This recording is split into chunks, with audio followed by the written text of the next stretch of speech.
Welcome to the Evolve Beyond Limits podcast. I'm your host, Stacey Geisel. This podcast is dedicated to helping you create a life that sets your soul on fire. I believe that is truly possible for everybody, but you have to be willing to do a few things. You have to be willing to let go of your past conditioning.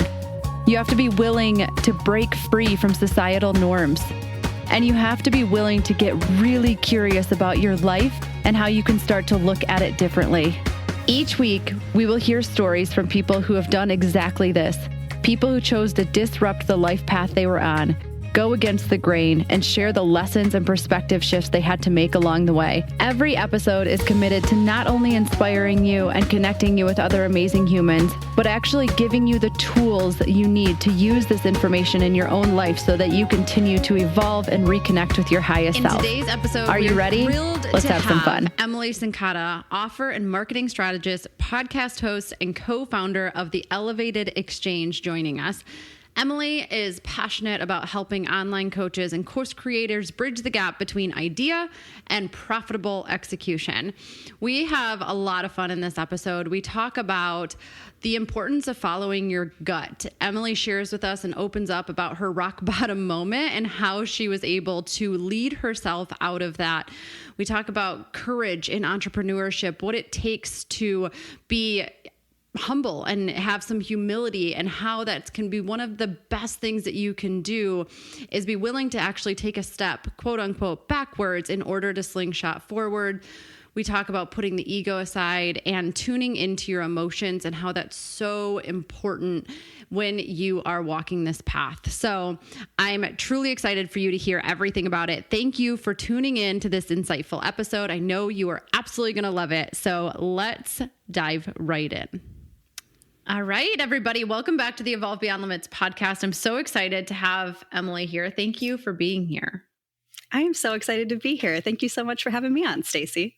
Yeah. So when I originally met Emily, she was working for Chris Harder. And I joined the Fast Foundations Mastermind in 2020, right before the world shut down.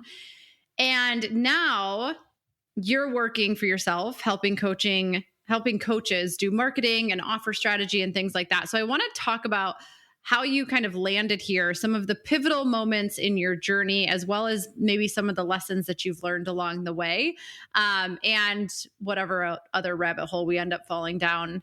If anybody's listened to this podcast before, you never really know what adventure we're going to go on. So to start out, I know that you're living in LA right now. You were living there when we did the mastermind. Have you always lived there, or how did you get to LA?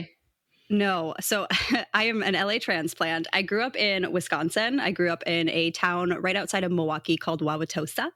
So I was there until I was 19, moved to California. I moved to LA for 1 year. I went to fashion school, of all things. I thought I was going to love it, thought I was going to be a fashion designer. Ended up, I hated it. So I then begrudgingly moved back to the Midwest. I ended up getting a marketing degree instead from the University of Wisconsin. And then as soon as that degree was done, within 2 weeks, packed everything back up, packed up my Toyota Camry, and drove all the way back out to LA. And I have been there ever since. Okay. That is, yep. So fashion designer, marketing degree, drove back to LA just because you wanted to be in LA? Was there something waiting for you? What spurs I just need to go and be in this place? That is such a great question. And I get it all the time when I tell people my story. And I truly don't have an answer besides it was just a gut pull. I just felt the need to be here. I didn't have any rationale for it. And I, for some reason, didn't question it either. I think I was just really done with the snow at that point. I was like, take me back to the sunshine. That's going to be great. No, I don't know anyone in LA. No, I don't have a job lined up, but I've got a tiny amount of savings that will get me through maybe my first month or two out there if I struggle to find a job, and we'll figure it out. And I just felt like I was supposed to be here. And there have been lots of lessons, lots of opportunities. I wouldn't have been able to work for Chris Harder, like you mentioned, had I not lived out here. So I think it was one of those, the universe was nudging me out there type of deal. And what I love about that is that you just listened. Oh my goodness. The amount of times that we get those gut pulls and we can't get out of our head to just listen to them. You really had, when you were to, if you were to tell that story to most people, I feel like most people would count all the reasons why that's not a good choice. And everybody in my life did. Yep. I bet, because it's okay. I've got 1 or 2 months. That's not enough time.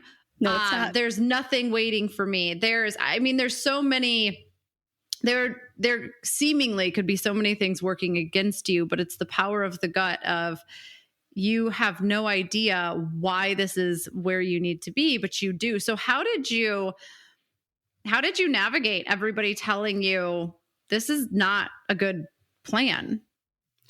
Well, what I think worked, now I can say in my favor. At the time, it maybe didn't feel that way or didn't seem that way to anybody else. But I want to say, like, I'm an air sign, I'm an Aquarius, and I'm a true Aquarius, like very headstrong, very stubborn, very determined, also a huge overthinker. So usually, or at a different point in my life where different things were going on, maybe I would have really overthought and struggled with the decision to move back out here. But I was very vulnerably at a point of desperation at my life. I did not enjoy college. I had actually gone to 3 colleges in 4 years because when I transferred back, I couldn't immediately transfer into the University of Wisconsin. So I had to go to a different state school for a year. And so moving that many times and losing community each time I went, like, I felt very alone. I was very depressed. That was probably some of the lowest point in my life because I was also working 3 jobs in addition to going to school. And I was determined to finish in 4 years, even though I had spent a full year at fashion school. And I'll tell you right now, those credits don't transfer. They don't transfer over to a business degree. And so by the time I got done with college, I was like, everything is just so heavy here. I just know I'm ready for something different. I know I'm ready for a change. And for some reason, LA keeps pinging back up of like, pack everything up that you own and get back out here. And by the way, I had a cat too that I had gotten in college. So he made that drive with me. That was not something I recommend unless you like the sound of a cat meowing for, I think it was like 30 hours straight. But it was like there was no other choice. My back was up against the wall where it was like, I have to make a change. What is speaking to me? I really didn't have the option to overthink it in that moment in my life. And I do think that worked out in my favor in the long run, but it didn't feel good at the time. And I love that you were vulnerable and honest about where you were at, because I do think that sometimes we are nudged in that direction. I mean, you went out there once, right? We get these nudges and it's easy to overthink them and kind of put them to the side. And then at some point when there's a path that we're meant to be going down, I call it the 2x4 to the face. Like it just, there's no other option. And I always imagine, like whether you believe in this or not, but I imagine that you've got this team of like God's watching, and you've got these spirit guides, and you've got these angels, and maybe people that have passed over, and they're all watching you from, and I always imagine this scenario playing out where they're like, okay, she's going to do it. She's going to do it. No, she didn't do it. Why is she not doing this? Like, what? Okay, we're going to have to send this or maybe this. And they like get all pumped up, and then they're like, go, why won't you just go? I just imagine. And then like how excited they probably get when we finally listen to the thing. And with all of that said, I think sometimes it comes to a point where there has to be no other choice. Oh, yeah. And it's the only way we can surpass being afraid of making the wrong choice. True. Like, I wouldn't call that rock bottom. Rock bottom came a couple years later for me on my journey. But what is it that Tony Robbins always says? He's like, it's either desperation or inspiration that our choices come from. That was a point of desperation, for lack of a better word. But it was the point, like you're saying, where that was where I could finally hear what was being screamed at me by my guides, by my team, by whoever you believe in up above, right? Yeah. So I do think it pushed me where I needed to be. Okay, so you brought up rock bottom happened a few years later. Are you willing to talk about what was that? What happened? Where did that come from? Yeah, let's go there, Stacey. Why not? Let's go deep. Why not? Right? Oh man, moving to LA was really tough. Like I would love to say like I moved to LA and I thought it would be great, but all I did was continue to be depressed, but in sunshine. Like I was like, that'll solve my problems. There'll be no more winter. I'll be good. But I got to LA and I had no money. I had no job lined up. I ended up taking a job that I learned a lot of skills at, but I didn't enjoy. I worked in a warehouse in like a very bad part of LA. We were a couple blocks away from Skid Row, selling clothing over the phone wholesale and like working in the warehouse. And it was just me and one other person, one other coworker who I didn't very much get along with at the time. So it was like work was miserable. It was barely paying the bills. It's expensive to live in LA. And I didn't have community. So I didn't have people that I knew out here. And when you don't meet people at work, it can be tricky. Honestly, especially in a big city, I think sometimes we think that because there's more people, it'd be easier to meet people. But I really struggled. And so I felt really alone and really off track of like, what is my purpose at that time in my life? I had this marketing degree, but I had done a couple interviews for corporate marketing jobs and it was just a gut no for me. Mm-hmm. And so I was having this identity crisis of like, wow, you thought it was going to be fashion design. And a detail I didn't mention, I had gone to fashion design at a very good school out here in LA. It's one of the top fashion schools on a full scholarship. And they only give out one full scholarship a year. And I was the person who had gotten it. So my ego was like, oh my God, this is going to be amazing. This is going to be the thing you do. You're going to be so good at this. It was a huge hit that I took to even walk away from that and be like, that wasn't it. And then to go back and get the marketing degree. And I started to build up this picture in my head of like, you're going to have these power suits on. You're going to go to work every day. You're going to be a corporate girly. Like you're going to love this. And I did love marketing. But as soon as I was interviewing for these jobs again, it was like, that's not for you. Like it just doesn't feel right. It doesn't feel like something that is your next step. Like again, my gut was talking to me loud enough that I could hear it. But then I was just sitting with myself of like, okay, did you just fail 2 major life decisions? Like, did you make the wrong choice? Like here you are going to a warehouse every day to a job that you hate to barely get by with no end in sight. And with the few friends that I had made, all we were doing was going out and drinking on the weekends. And that just made me feel terrible too. And I had gotten very out of shape as somebody who was CrossFitting all through college. Like I grew up a competitive gymnast. Like I had always been very active and very strong. So now like my physical body felt terrible. Like my spiritual relationship with myself felt terrible. I felt terrible. Like I was still in this depression. And it just got to a point where it was like, I don't know who I am and I don't know what I'm doing. And my rock bottom existed inside of that. Oh my goodness. Okay. That's fair. It's, don't have any money, don't have community, our relationships aren't good with ourselves, anybody else.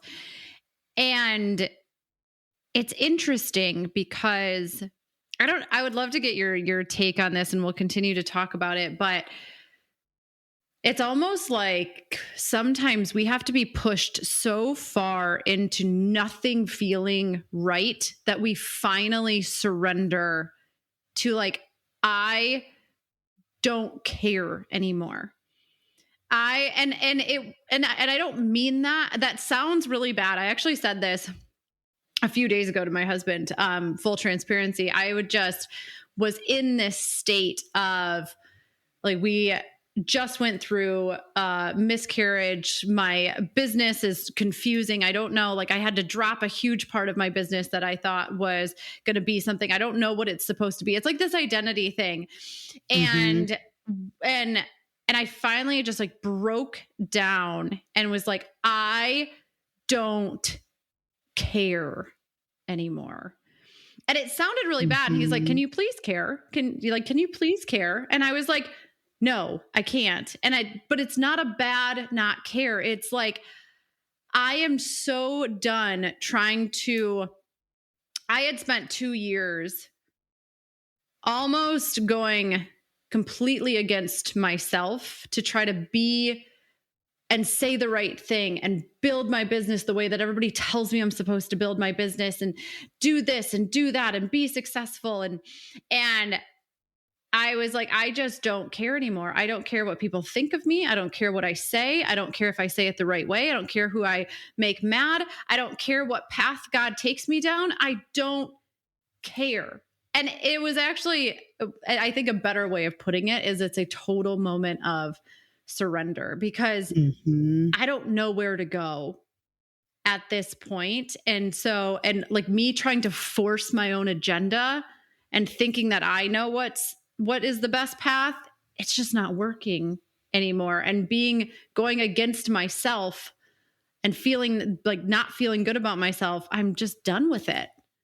Yeah, it is a complete moment of surrender. And how I like to think about it too is like you hit this point where you almost have to say, I'm not going to hide from my reality anymore. Like I'm not going to try to turn a blind eye from it or distract myself from it with all the things that we do to distract ourselves, right? Like drinking, scrolling social media, keeping ourselves busy, like diving into a new project, whatever it might be. You just hit this point where it's like, I can't hide from what's in front of me. I have to face this. I have to surrender to it.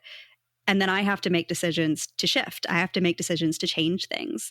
And that was exactly the place that I found myself in after a couple of years of living in LA. And what I literally did, I remember sitting in my kitchen of my 1-bedroom apartment that I could barely afford at the time. And I Googled, how do you be happy? And I Googled it not from a place of like, well, I want to say not desperation, but maybe it was a little bit of desperation in there. But I was determined. Like there was a little piece of determination in there of, I'm going to figure this out.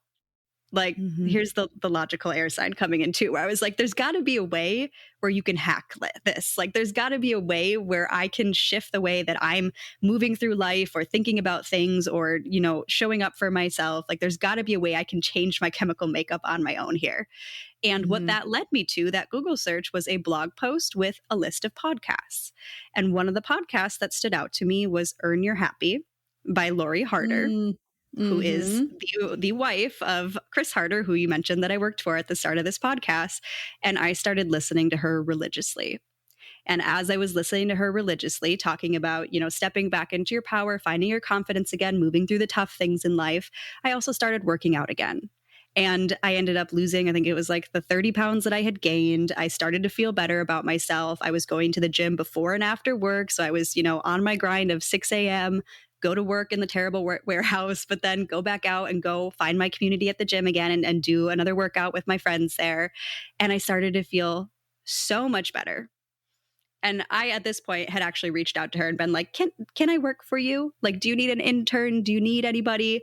And I got a polite customer service email back being like, no, no, thank you. Stranger on the internet. Like, we don't need you to come help us with anything. We're good, but thank you. Like, keep listening to the podcast. And I was like, okay, whatever. That makes sense. But at this point, I started looking around saying like, okay, well, what can I do to get one step closer to something that feels better? I know I hate this job, but at that point, the only thing that was bringing me joy was my workouts. And so I started to think, well, how can I make money off of doing this? How can I at least enjoy this and make money off of it for the time being? Even though I always knew like working out wasn't going to be a career for me, but I was like, it's good right now.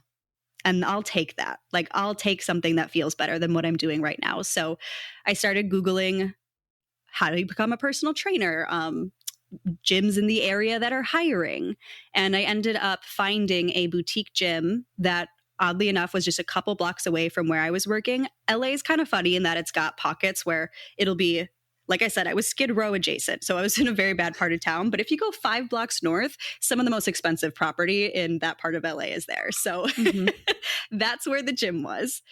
And I met with this gym owner and he's like, you've got no credentials, but I like you. So he's like, if you want to come work the front desk for us before and after work, like I'll start paying you. I can only pay you minimum wage, but you can study for your personal training certification while you're here.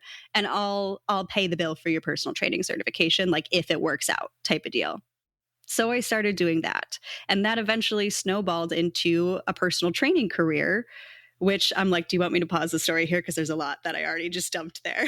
I do, because first of all, I think the title of Emily's book that she's going to write one day is The Power of a Google Search. Yes. You can find a lot of answers. And life's not complicated, people. Google it.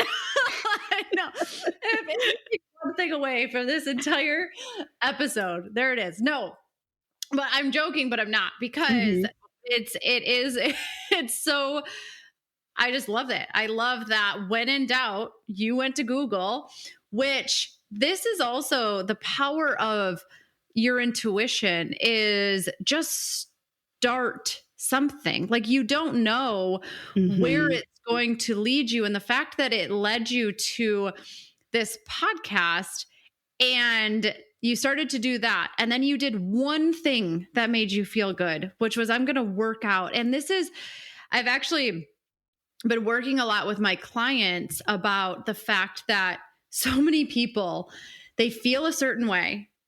We can take health, for example, because it's an easy one, right? They don't feel great about their health. So they're like, well, tomorrow I am going to eat nothing but vegetables and chicken. I am going to go to the gym for 2 hours, and I'm, whatever else they're going to do. And that's Monday. By Wednesday, they hate food.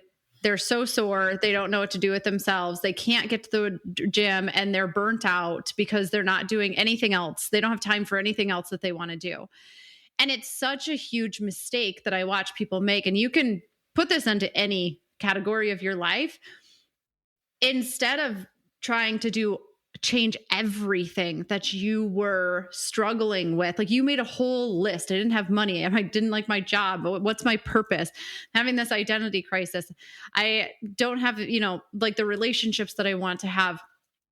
I feel like I've gained weight and I'm not feeling good. You picked one that you could have the most control over. And that is how much that what's the word that I'm like, snowballed into a new career and a new this and a new that. But it wasn't, I need to change all of these things at once. It was, what is one thing I can do to feel like I have some flipping control over my life? And I think that comes in the piece of surrender. I think it does. In that piece of like, all right, I've got a choice to make here. Like, what can I do? I feel like when we're still in I'm going to fix it all mode, we haven't really surrendered because we're kind of lying to ourselves about the situation. We're like, nope, if I just change everything, this isn't really happening. This is fine. It's all going to be fine. But when you're truly in that place where it's like, oh no, like if I look around, this is a mess and this is going to take one day at a time crawling out of this.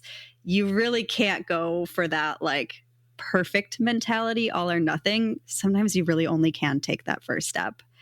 And I think that we carry that all or nothing mentality into too much. And we have almost too much pride and too much ego sometimes when it comes to making changes in our lives, where if we're like, if it's not perfect, I won't take it. Like I could have said, if I'm not finding a job that, pays me at least as much as I'm making right now and is a step up and makes me feel like I'm fully in my purpose, like I'm not going to do it. I'm just going to stay where I am. But I had to have a lot of humility and say, okay, I'll work the desk.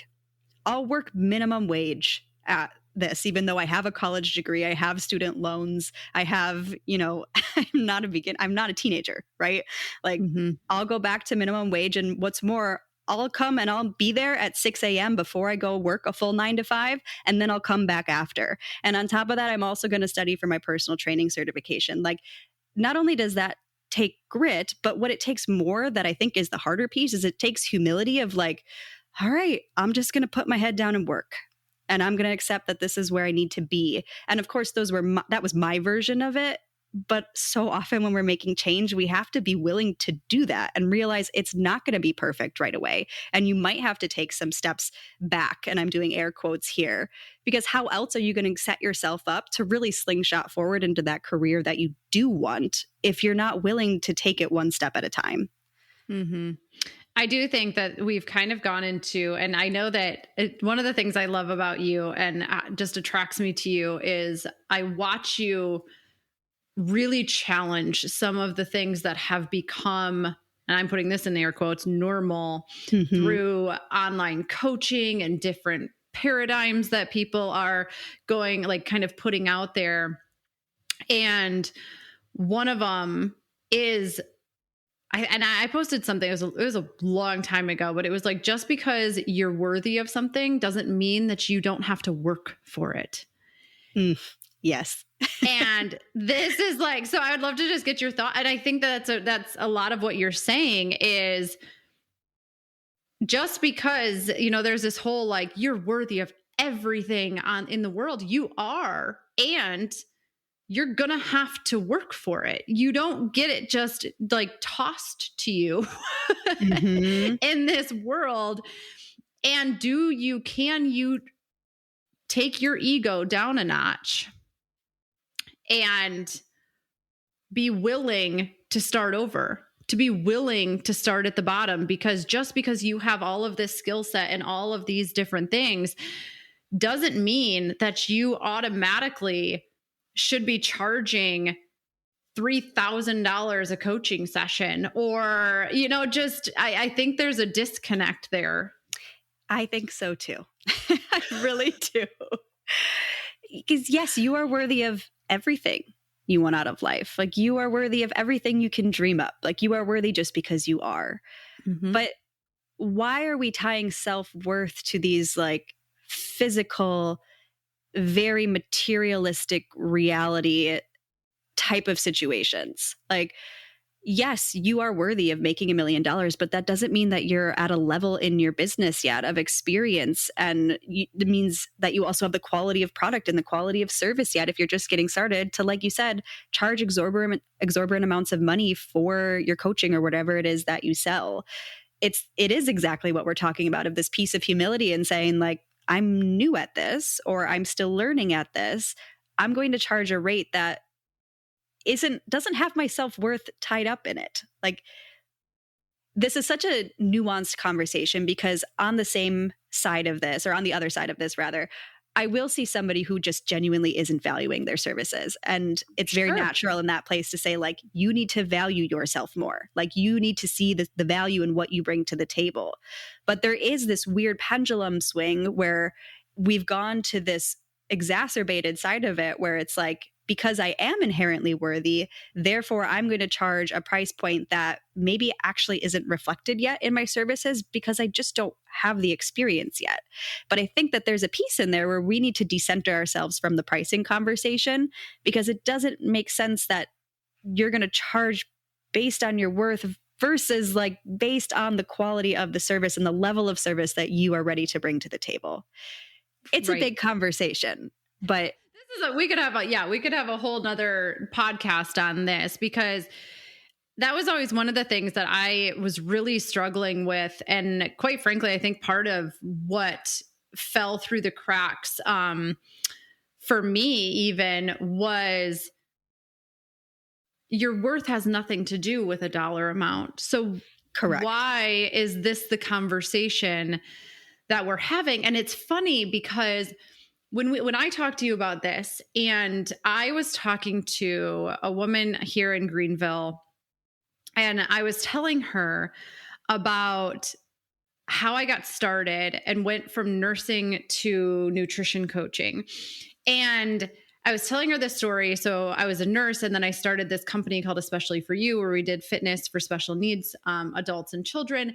And that led me to this nutrition coaching certification that I wanted to do, thinking that I was going to use it for the special needs company, that, like, the nonprofit thing that we had created. And I was telling her this story, and I said, the certification I want to say was, I don't know, it was a certain amount of money per month. And I didn't have that money to spend. So my husband was like, well, why don't you put something on Facebook and say, just see if anybody bites. And because I had to have people to work with anyways, because the whole thing with this mentorship was that I needed at least 2 people that I could work with to experiment with and could kind of be test clients for me. And I could charge or I could not charge or whatever that looked like. So I threw this thing on Facebook and I put that it was $50 a month if anyone was interested at just being a guinea pig for me. I will do your nutrition coaching for $50 a month. I'm going through this mentorship, just so vulnerable and so out there and so honest about this is where I'm at. This is what I'm trying to do. And I ended up with a full roster of people. It paid for the mentorship. And as I'm telling this story, I'm like, where did that person go? Like that was because I had so much trust in the process of if this is for me, then there's a way to make this work. And over the years of being in entrepreneurship and being in some of these online spaces and being in some of these things, there's been a lot of twisted things. Now it's just spend the money even if you don't have it, because that's how things come back to you. And I'm like, I started to believe that. It never worked, by the way. Like, I don't recommend that strategy. And that's, again, another conversation, but it's just, it goes back to that grit that you were talking about. And I think when we're first getting started and just the principles that I used to use, I was like, where did that, where the heck did that go? And I think it really was that we kind of get brainwashed and we start to think that we are superior in some way, shape, or form to experience and skill sets and having to be vulnerable and just be open with people about where we're at and what we're doing. And I don't know. Yeah. That's what came up. I think you find out how brave you are when you have nothing to lose. And when we're getting started in something, we have nothing built yet, so to speak, to lose. It's new. And so you're going to do the big, bold decisions. You're going to try things out because everything feels vulnerable. Everything feels like you're putting yourself out there. So you almost don't even realize the amount of courage that you're putting in. But once we get a little bit of ego and momentum going, they don't always have to be together, but a lot of times they are. But once your business is in front of you, you're right. We do often look back and we lose that version of us that was so courageous and so willing to just get started and do what she needed to do to make things happen. And I'm glad you shared the story of like $50 a client or a session, whatever it might have been.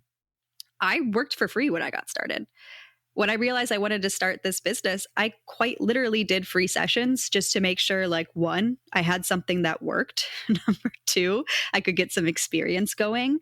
Like, it blows my mind even sometimes when I hear people say, like, well, I'm not going to work for free.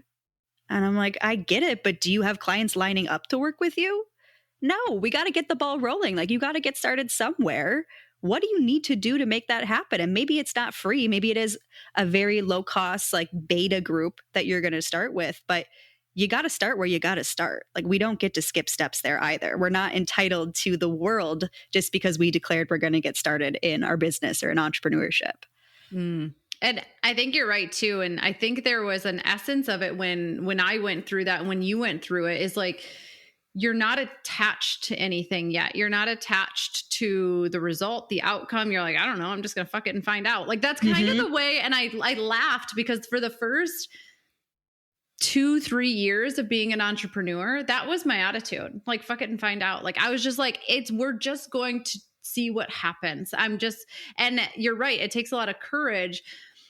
But then somewhere along the line, there was this moment of, well, that's too dangerous. Like the courage, just we lose that essence. And like you were saying, charging $50 a month, charging nothing. Again, are we tying that to our worth? Because that's not, it has nothing to do with your worth. It has to do with the fact that people don't know who you are. It has to do with the fact that you have no social proof. It has to do with the fact that you can like learn so much even from like they're helping you to learn and perfect a process, which is like, that's good enough. So it's that piece of humility comes up again. It really does. And this is reminding me even picking back up my journey of how I got to here. So I ended up building a pretty successful personal training career. I wouldn't say it was wildly successful because I knew it wasn't what I meant to be doing, but I think I was grossing like $50K a year, which isn't bad. You know, of course we wanted better, but wasn't bad. And I was enjoying myself, and I was like, quite honestly, it was more than I was making at my first job. I think I was making $36K a year at my first job out of college. So that was like, oh, this is great. We've got some money. Like, we're growing up. This is awesome. You've got your own business. You're an entrepreneur. Like, I had so much pride in that. Mm-hmm. But I still knew it wasn't what I wanted to be doing. And there had been a point, I'll speed through some parts of this story, but I had started following the Harders. So Lori, the podcast that I was following, Earn Your Happy, and her husband, Chris, who also had a podcast that I was following. And I knew I still was like, oh, can I just get in their world? Like, is there a way that that could ever happen? And I had reached out to them a couple more times, got the same customer service emails back of like, no, thank you. We don't need an intern. We don't need any help. And then I was like, okay, they're not going to hand me a job. Fine. Well, I see this online space is happening. And so I ended up joining a group coaching program / mastermind type thing to learn how to take your fitness business online. Went through the whole thing, opened up a credit card I didn't have any business opening up, just to put the money on it so I could pay and join this course. Everybody in my life was like, don't do that. Don't do that. But I was like, I'm going to do it. So I went through it, and at the end of it, ended up crying on our last coaching call, realizing like, this just isn't where I'm meant to be. Like, I love the online space. I've actually loved these marketing lessons, and it's bringing me back to like my marketing degree and how much I enjoyed that. But I just don't want to bring my fitness business online. Like, this just isn't what I want to be doing. And going through this process of like having some skin in the game really showed me that. At the time that group was ending, Chris and Lori posted they were hiring. And I remember being like, that is my job. That is mine. No one else is going to get this job. So I went through like all the hoops to apply. I had to fill out this long application that I, of course, like scrutinized over. My computer crashed 3 times while I was filling it out. I would get it all filled out, was checking it. It would crash. And like the application would be lost. And it was this long application. And every time I was like, okay, that's the universe telling me something in there wasn't right. Like, let's go back through. What do we need to fix? And I finally got it submitted. And I never heard from them. Like, it was like a couple weeks had gone by, and I was like, this is my job. What's going on? So I reached out to Chris and was like, just wanted to check, like, did you get my application? And he was like, oh, funny. We're only reading applications of people who reach out to us. And I was like, all right, amazing. And then he read through it, and he's like, let's hop on a Zoom. We did a Zoom interview, and he was like, all right, you're down. You're one of our top 3 candidates. Come interview with us. We live blah, blah, blah, blah, blah. And it ended up being about, with traffic, an hour drive from me, but in LA, that's pretty typical. So that led me to getting that job. But here's the piece of why this story came back up. My ego reared its head when I saw, one, what their starting pay was, because it was less than I was making as a personal trainer at the time. But it made sense, right? I was starting as an assistant. It was a trial period. But 2, I was no longer going to be an entrepreneur. I wasn't working for myself anymore. And I had this huge battle of like, are you really going to give this up? Like, that feels like a step backwards. Like, yes, you want to be in their world and you want to learn from them, but you're going to take less pay and you're going to go back to working for someone else when you love entrepreneurship. And I really struggled with it. Like, it really was tough for me, but it was a lesson in humility that I think I really needed to learn too. Because I was in this point in my life where I didn't think I had anything to learn from anybody anymore. I was like, I've survived like this cross-country move. Like, I've been scrappy. I've tried all these different jobs. Like, I've made this work. Like, nobody can say anything to me. Like, I know everything type of deal. But then having to be an assistant. So like, I was buying things for the house that they needed. I was getting their dry cleaning done. That really, like, my ego needed that. Because I was also learning at the same time. And I also had to start to speak up for myself, because I knew when I took that job, I didn't just want to be a personal assistant. So I had to start saying, hey, I actually have a marketing degree and I would love to take on your email marketing. What do you think? Hey, I would love to learn more about sales. Can I sit in on your next couple of sales calls and just listen?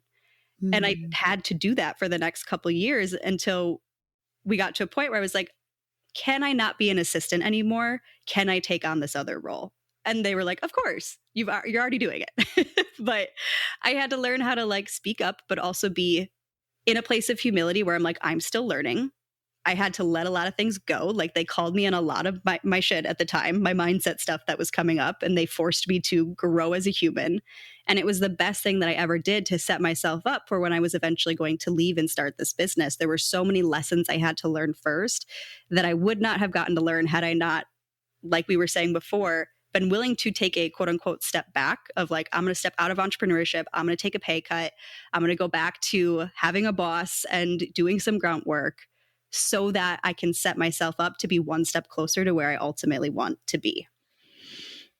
There's so much there. And I want to acknowledge you, not that you necessarily need it, but just when I hear your story, there's a couple of things that, one, just so much courage, like the courage to even reach out once and put yourself out there and say, I want to work for you. And they're like, no. And then to keep doing it and keep getting told no. So I've learned through therapy that being rejected is one of my biggest fears in life. So this is hitting home because I joke all the time that like you don't ask because you don't want to be told no. Yeah. But if you never ask, they can never tell you it's yes. Always no. Yeah. So like I have to reframe it. And I've realized throughout my life how many times I have told myself no to avoid being told no by somebody else, but I've also avoided being told yes in so many ways. And so this like speaks to me and my wounds, and just like, gosh, she just kept going, even though they're like, no. And she's like, oh yeah, okay, well, I'm gonna try again. No, okay. And I think that you tell that story in such a beautiful way. But I hope that people listening, I think you make it sound like that's so simple for everybody, and it's not. It is and I hope that people can take that from this, that you have to keep showing up and you have to keep asking. And then also multiple times in your journey thus far, you have been able to bypass your ego and those, well, I have to let go of this identity. I have to go quote unquote backwards in order to slingshot forward. Can my ego take that hit? And again, you've done it. But I think that this goes back to feeling almost entitled to certain things. And like once we've made it to a certain point, we think that we can shift spaces, we can shift jobs, we can shift this, and that it always means that we're going to level up first. It's not easy though. No. It's not easy. And I'm glad you called that out, because those years of my life, I think what kept me going through them was truly the feeling of like, okay, you're making progress towards something bigger. Like this feels like a step in the right direction, but it didn't always feel good in the moment. It was really hard. And every phase of that life, or of my life so far, came with so much overcoming, so many ego deaths, like so many identity crises of like, who am I now? Are you really going to start over again? I mean, if you really look at that story, that's a lot of starting over. And that became something that I was very self-conscious of. I don't know if that has to do with me being a manifesting generator, that's come up so many times in my life of like shedding and starting over because I want to do new things all the time. But I really had to settle into, these aren't failures. These are stepping stones getting you closer and closer to the most expressed, most on purpose version of you.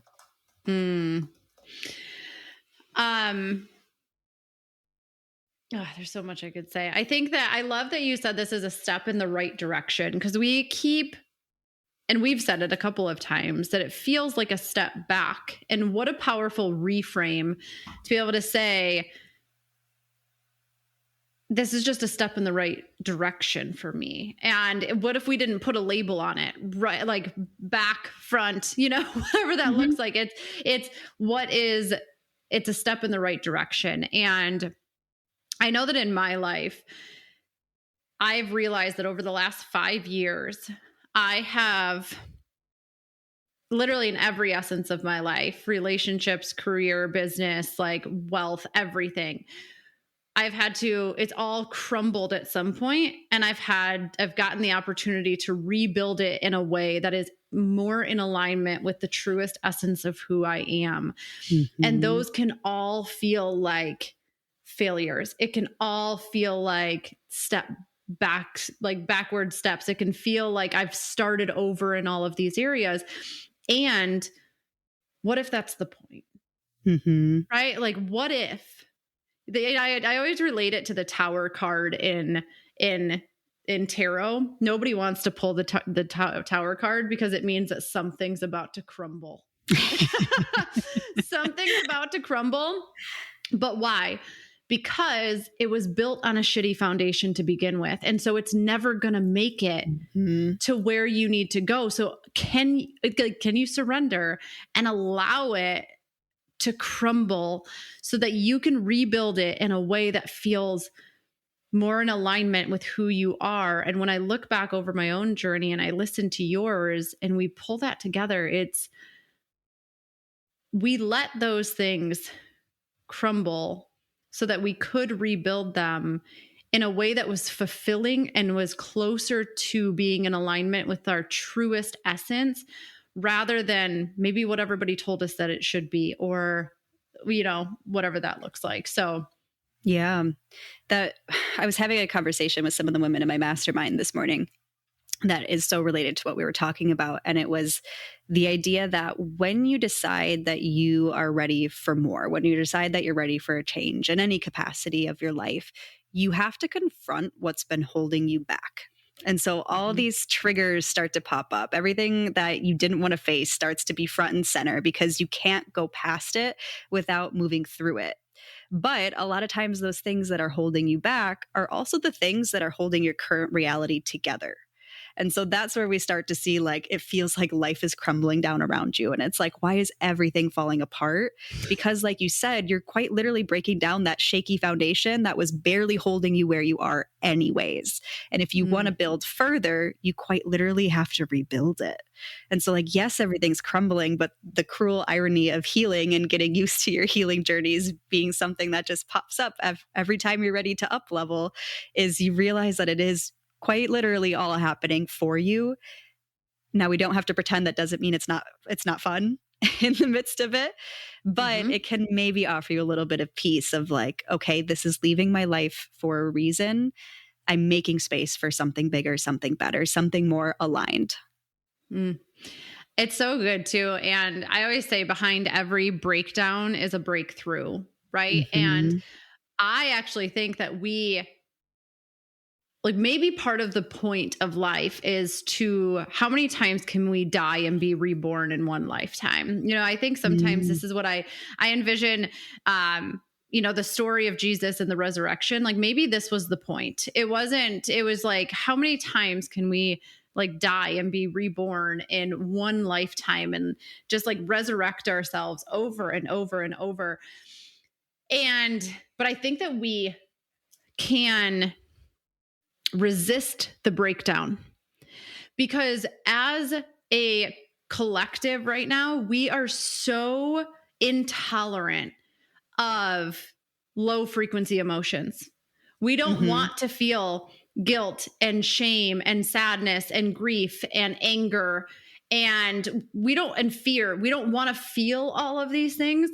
So we resist the breakdown. And I think that this is where we try to convince ourselves that everything is fine. We sit there and we tell ourselves like, we're okay. Things are going to turn around any day now. And inside you're like, no, it's not. Like, just let yourself get mad. Let yourself break down, cry, scream into a pillow. Like I cried into Andrew's, chest on Saturday for 30 minutes when I was having my I don't care breakdown moment. I just was like, I'm just done. Like I can't do this anymore. And the next day there's always a breakthrough within not a very long period of time that comes when you finally just just stop trying to pretend like Yep. everything's okay and stop resisting the breakdown and just can you just allow yourself to be pissed? Can you allow yourself to be sad, to realize that you've lost all of these things and life does not look the way that you want it to look? Yep. That has been the biggest lesson for me over the last 6 to 12 months is exactly like you're saying, you have to feel if you want that to get out of your body. Like if you want to be able to move past that and actually evolve, we can't keep things buttoned up, bottled up, and almost under this guise of pseudo positivity or even pseudo spirituality, where it's like low vibration is not for me. So therefore, I'm not going to acknowledge anything that feels like a negative feeling. Those feelings don't just go away. They truly do. And this was definitely my case. I'm on the slight upswing of the latest healing journey in my life right now. But that truly was everything that came up, was everything you didn't deal with over the last 10 years is still sitting in your body. And it is screaming at you to take a look at it. And it's coming forward in the form of self-sabotage or fear or these negative feelings that if you just keep trying to turn a blind eye to them, they're not going anywhere and you're going to stay in the same patterns. And I've quite literally had to let myself cry. And again, I'm like going back to being an Aquarius. I don't like emotions. Like I spent so much of my life being like, no, I don't cry. I'm fine. I'm strong. I just button it up. Like emotions? What? No. And that is how I survived. And so I do think it was a little bit of a survival mechanism in there as I was going through all these like seemingly tumultuous life changes and moves and back and forth across the country. Like sometimes it was a lot to deal with. And so that is how I persevered, but it caught up to me in the long run. It got to a point where it was like, if you don't look at this, like things are just going to get worse and worse and worse for you. And it's going to pop up in areas where you're not expecting it in your business. I think that's like the cruel irony of entrepreneurship is we don't get to ignore our feelings maybe in the way that some people in 9-to-5 jobs do, because if we don't, it's going to start messing with our livelihood. Like it's going to pop up, but it's going to be self-sabotage and self-destruction in your business. And so I've had to go through learning all that to say, learning how to cry and learning how to let it out and learning how to release. And I can't tell you the weight that is off of my chest that I didn't even know was there before. There's so much space now for me to accept in new things and create and have this energy back that I truly didn't even know I was lacking until I finally just released it. So I'm so glad that you shared that. And thank you for sharing that vulnerably, because we don't talk about it enough. Yeah. And it's funny because I'll have to do another episode. I'll probably do a solo episode on Patreon just about the understanding of emotions and like that. The entire emotional spectrum is what it means to be fully human and fully divine. And so when we pretend like I am only love and light, no, you're just avoidant as fuck. Like that's all it is. Like you are conflict averse and you don't like, you are like, it's not going to work that way. But I remember a year and a half ago, I'm like, we're just talking about all of Stacey's breakdowns today, but it was really funny because I had this visceral letting go. And this is when I was starting to learn how to really feel emotion, and that feeling emotion is one of the most powerful things that you can do. It is not a weakness. It is so powerful because people think that pushing them down is they have control over them. And funny thing is, I always, when I'm working with clients and we're working specifically with emotion, I always say, well, if you think you have control over them, when do they usually pop up? Is it when you would like them to? Like, do you like, and they're like, I'm like, is it before you're supposed to have this wonderful date with your husband and the next thing you know, you are in anger city because of, like the bread was left out on the counter? You are not in control of your emotions if you're not like actively feeling them. If you're pushing them down, they will bubble over. And it is just a matter of when that's going to happen. But so I had this like visceral release of some things that I was holding in my body that I didn't even realize. And the funny thing is, it doesn't really last that long. If you let yourself actually feel it, you are in and out of it probably within 30 minutes, and maybe even shorter than that. That's giving it like a really long period of time. And the next day or the next weekend, Andrew and I went and celebrated our anniversary in Asheville, North Carolina. And I felt more joy than I've ever felt in my life. And Andrew and I were sitting there talking about this, and he gave this analogy that I thought was so beautiful. He's like, it's almost like your body is a bottle, and it can only hold so much emotion. And when you are full of sadness and grief and anger and all these things that you don't want to be walking around with, like most people, if I were to say, if your body is a bottle and you wanted to fill it with a certain emotion, what would you fill it with? They wouldn't say that. They would say joy and happiness and excitement and love.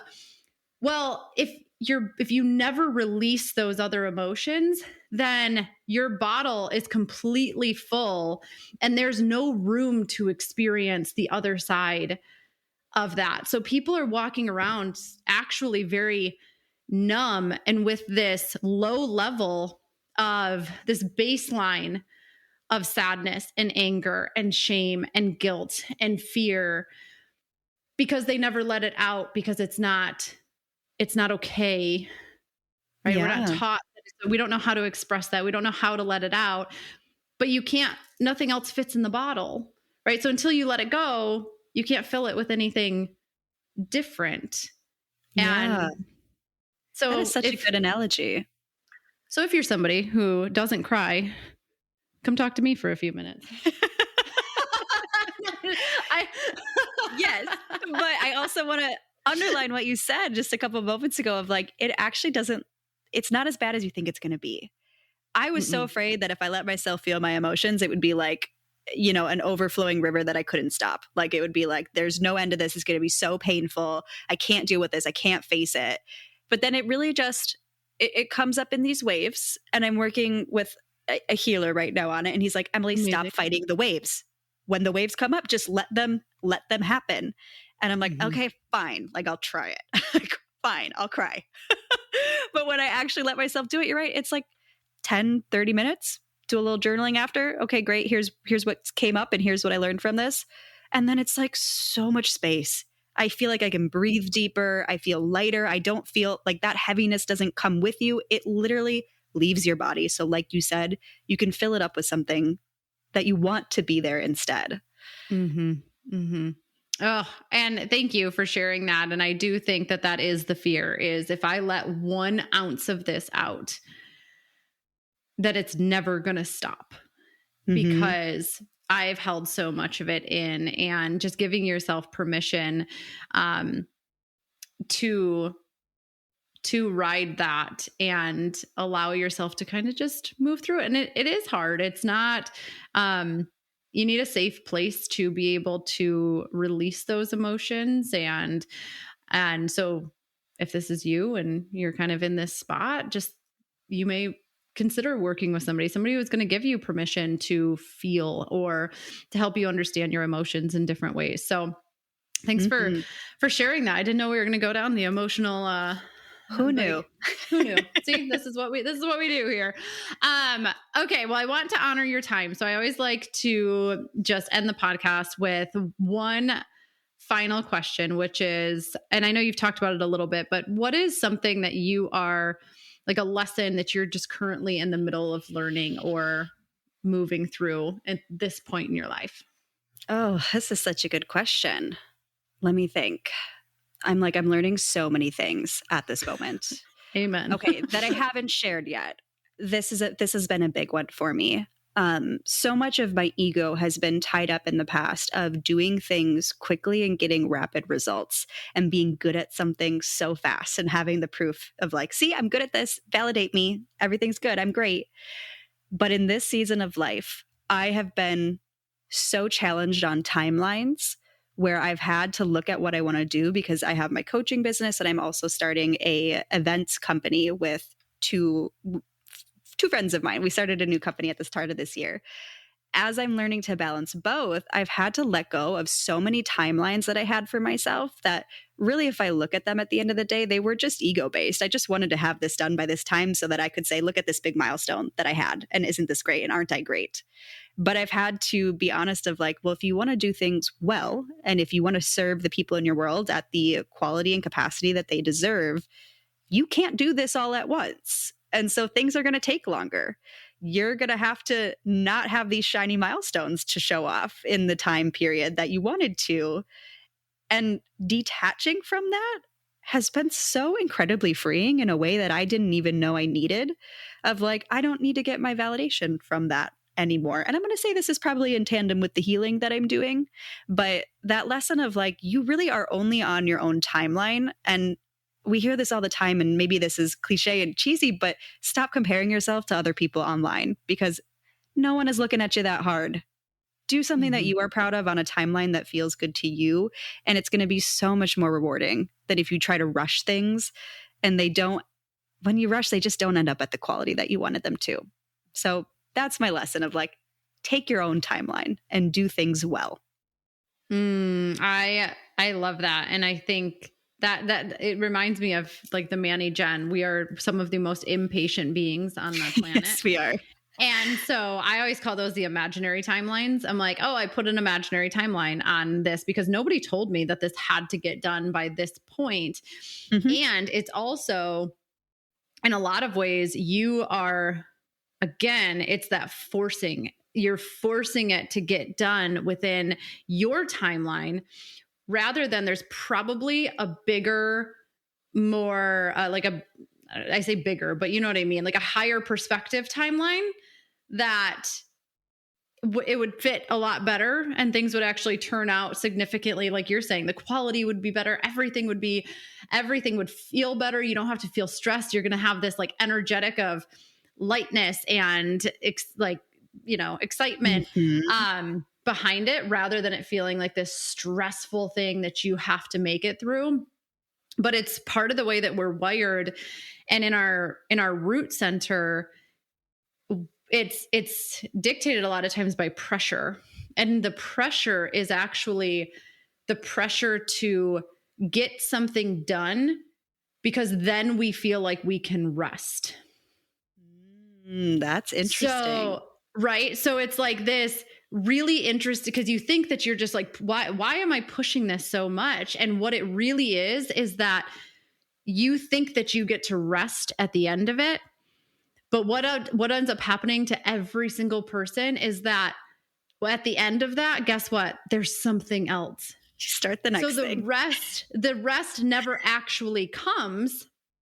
And this is how we get burnt out. This is how we get exhausted. This is how our nervous system goes into complete wonky, like fight or flight all the time, is because we never even get the rest, even when we rush the project, because there's another project right behind it. And so you have to choose and consciously choose to rest within the project, or else like things just, and trust me, I'm like the queen of imaginary timelines. I have to check myself every day. I'm like, where did this timeline come from? Is this imaginary? I always say, I'm like, Emily, you made this up. That means you can also make up a new timeline. You can change this. It's all made up. It's all made up. A friend of mine always says, like, the rules are all made up anyway, so you might as well make up your own, right? Yeah. And it goes back to that. It's just I get to, if I rest within this, it will end, and it takes longer. Everything's better. The quality of my human vessel, physical vessel is better. The quality of my soul is better. The quality of the product is better. Everyone wins. Yeah. And can I be okay with that? Some days, yes. Some days, no. Oh my gosh. Well, Emily, thank you so much for being here. I could talk to you forever. I really enjoyed our conversation, and we'll share with everybody. If you want to get to know Emily a little bit more, we'll definitely share all of your links, all of your stuff. But is there any Anything else that you want to share with the audience before we kind of hop off? Oh, I think we covered so much. And I agree, this podcast could go another hour. I am absolutely loving this conversation. I just want to say, give so much grace to yourself. We put so much pressure on ourselves as entrepreneurs and just as humans to, like we've been saying throughout this whole podcast, get it right the first time and like have these achievements that we can boast and just say and see like I'm worthy and I did it. But nobody else is putting that pressure on you. It really all is self-imposed. Like we're making it up too. We're making up the pressure. We don't have to feel it. Like Stacey was just saying, take the rest when you need the rest. And you're going to enjoy life so much more. And everything is just going to get easier and easier. So move forward with grace is I think what I would say. Grace for yourself. Thank you, Emily. We all need that reminder. So thank you so much for being on. Thank you so much for having me. Hey guys, thank you again for tuning into another episode of the Evolve Beyond Limits podcast. If you are listening to these episodes and you're feeling inspired and you are ready to dive into creating your own life that really sets your soul on fire, then I would highly recommend you head on over to our Patreon page. By joining the Evolve Beyond Limits family, you are going to have access to weekly trainings, Q&A sessions that are going to give you practical tools and strategies, perception shifts, whatever you need in order to live a happier, healthier, more fulfilled life. So head on over to Patreon, join the family, join in on the conversations, and just allow yourself to commit to creating a life that you are completely in love with living, because I believe that we all deserve that. And I am excited to help you get there. And for those of you who are ready to take it up a notch, we are excited to announce that the application process for Evolve Beyond Limits Academy is now open. This is our flagship program where in 16 weeks together, you will gain the tools, principles, and support you need to completely transform your life from the inside out. This is a live program and you have lifetime access. So as I evolve, you get to evolve alongside of me. There's so many goodies that are offered. So we will go ahead and link up the webpage in the show notes so that you can take a look and get a little bit more information about what Evolve Beyond Limits Academy is, how it can support you, how it can help you, what you can expect from the program. If you have any additional questions, don't hesitate to reach out, and we will see you next week.